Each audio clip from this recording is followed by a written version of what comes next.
परम पूज्य जितने भक्त वैष्णव परम पूज्य दीदी बैठी हैं और संत बैठे हैं, सभी के चरणों की वंदना करते हुए नवनीत जी को बहुत बहुत धन्यवाद करता हूँ।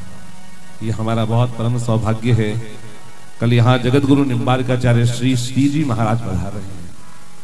महाराज जी आज कई फोन मेरे पास आए, उन्होंने मुझे पूछा कि श्री जी महाराज क्यों कहते हैं, श्री जी का क्या था?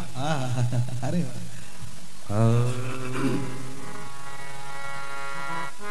बहुत भैया अमन रमन जी हरे, इनका भी करतल ध्वनि से एक बार स्वागत करें जी।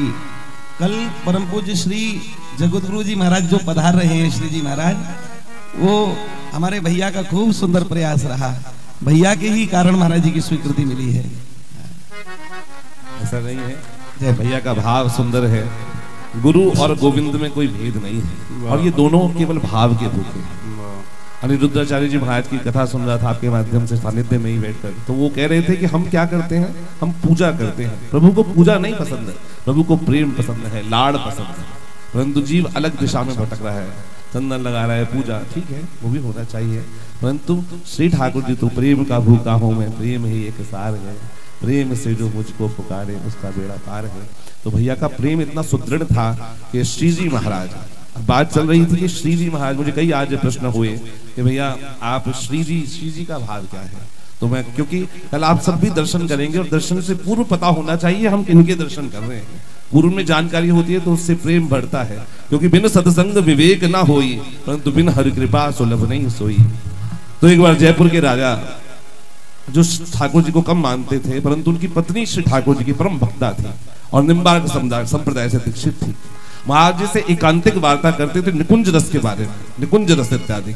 और महाराज जी के भाई इतना प्रेम था कि महाराज जी उनके निज महल में आते थे और महारानी से रण्यवास में विराजमान होकर सबसे चर्चा करते थे। किसकी? गूढ़ रस, निकुंज कुंज का रस, जो कि श्री निम्बार्क संप्रदाय से उत्पन्न है। और एक बार किसी ने कान ऐसे भरे, जैसे सब प्रकार के लोग होते हैं, भैया ऐसा कहीं के एक संत आते हैं, रानी जी उनसे घंटों निज निवास में विराजमान होकर और बात करती हैं। गले क्या बात करती हैं?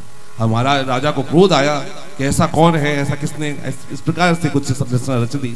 तो राजा बड़े क्रोध में नंगी तलवार लेकर भवन की ओर दौड़ा जैसे ही गया, और जैसे ही उसने अपने पट खोले हैं तो देखा चंद्रिका धारण किए, विशाल कटाक्ष नेत्र धारण करिए, विश्वभानुनंदिनी साक्षात सिंहासन पर बैठी है और नीचे रानी बैठकर उनसे उसका आस्वादन कर रही। उससे पहले आचार्य इत्यादि के लगता था, परंतु जिस दिन से सबने दर्शन किए साक्षात श्री किशोर जी विराजमान, तब से संप्रदाय में उस स्थान को श्री जी महाराज कहे जाने लगा। तो भैया आप सब संतों के भाव से दर्शन करेंगे, कोई जगत गुरु के भाव से दर्शन करेंगे, परंतु हमारे लिए तो भैया साक्षात श्री किशोर जी बता रहे, ये हमारा भाव है।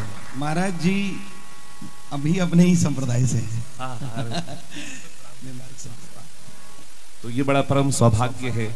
आप ये मत सोचिएगा कि, यद्यपि मैंने पूर्व में भी कहा कि संत और भगवान में कोई भेद नहीं है, भक्त और भगवान एक है, कोई भेद नहीं है।